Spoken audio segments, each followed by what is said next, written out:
Hello everyone, so this is our Three Little Birds beginner play along, but everyone can play along with it. The notes and the chords you'll need are A, D, and E.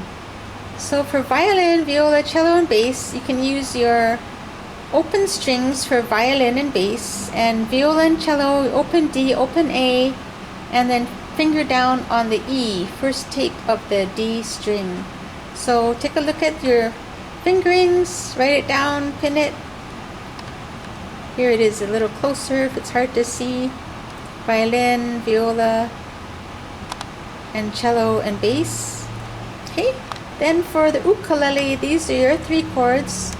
So write it down or pin it. Take a picture of it.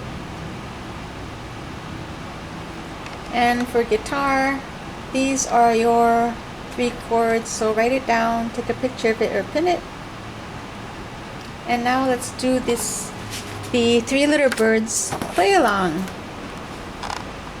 So what you see here this time are the chords for the guitar in the video picture. So let's center this up and get started. So what you'll see is on the left, you're going to see the letter of the chord or the note to play here.